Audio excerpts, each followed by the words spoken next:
Hey guys, how you all doing? The Wrestling Guy back here today. Welcome to another video on the channel, and today we have the weekly episode of Raw Reaction. So, the chairman of the board is unable to do this week's Raw Reaction, so I thought the Wrestling Guy should jump on and get this covered for you guys. So, I will be doing the Raw Reaction for this week. The chairman of the board, fingers crossed, will be back with us again for next week's episode.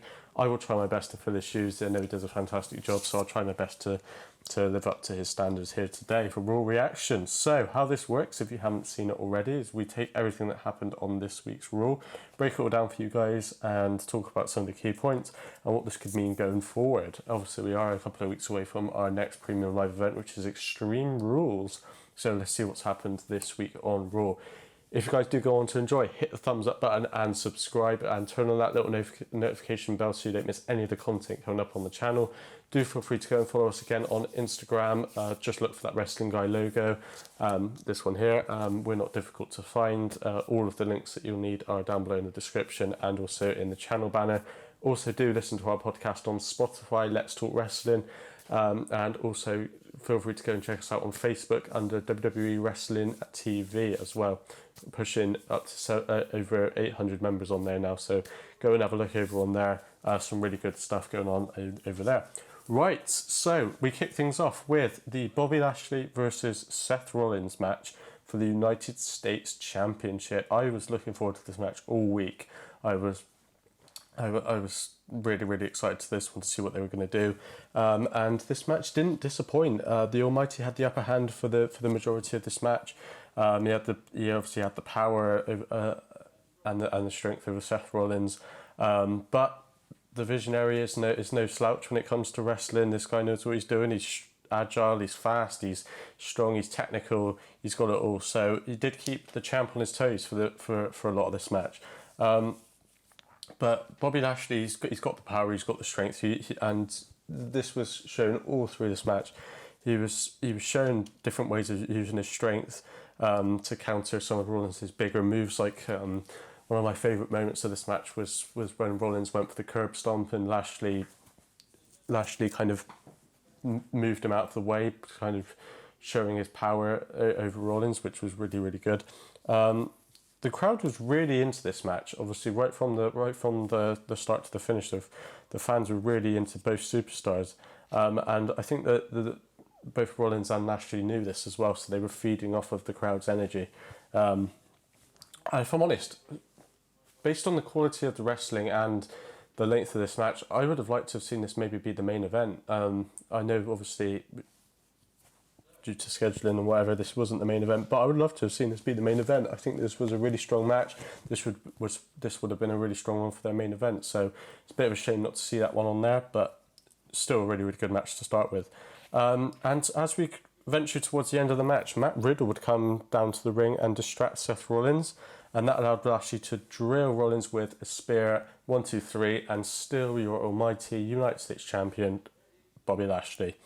It would have been nice to have got a clean finish in this match, especially due to the quality of the wrestling, how back and forth it was. It was one of those matches where either guy could have picked up with the victory here.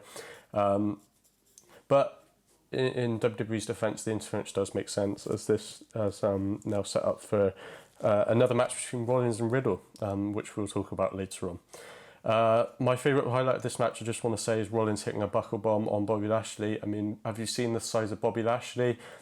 I mean, wow, that's just incredible. So, yeah, it was really a highlight there. And like I said, Bobby Lashley retains the United States Championship. After this match, we would see Bayley, Io Sky, and Dakota Kai, obviously Damage Control. And they would come out for a special Women's Tag Team Championship celebration. Obviously, Io Sky, Dakota Kai, your new WWE Women's Tag Team Champions.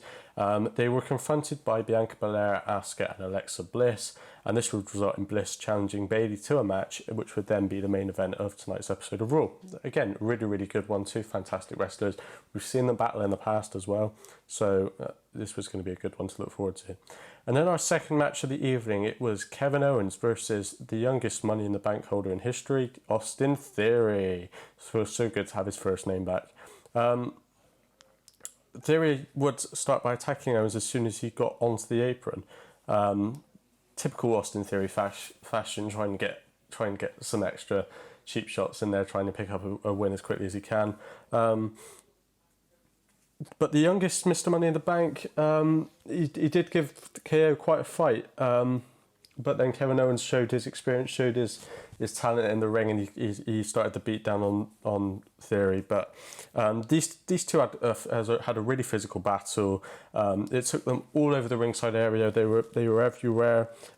Theory is just such a great athlete. I mean, I know the fans are very hot and cold on Austin Theory. I think Austin Theory is great. I think he is the future of WWE, and I really, really want to see what they do with him going forward. And then we have another interference. So 2 interferences in a row, which is interesting. Johnny Gargano would come down to the ring and prevent Theory from using the Money in the Bank briefcase, which would allow Kevin Owens to hit the pop-up powerbomb and get the 1-2-3 for the win. Again, like I said, 2 matches in a row with a distraction finish.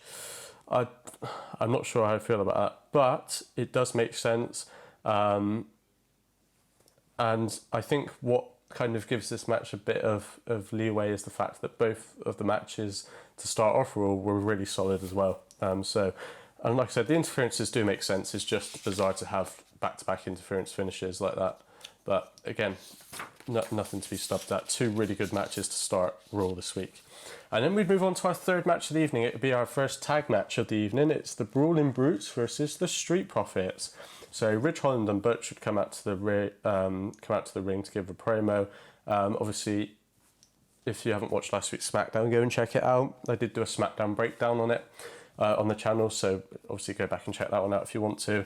But Ridge Holland and Butch would win the Fatal 4-Way number 1 contenders match, which means they are the next challengers on this week's episode of SmackDown for the Usos for the Undisputed Tag Team titles. So they were going to come down to the ring to explain what their plans were to win the titles, only to be interrupted by Montez Ford and Angelo Dawkins, the Street Profits. There were some insults thrown, some back and forth verbal contact, and then it ended up in exactly what we thought it was going to, an impromptu match. It was going to be the Brawling Brutes versus the Street Profits.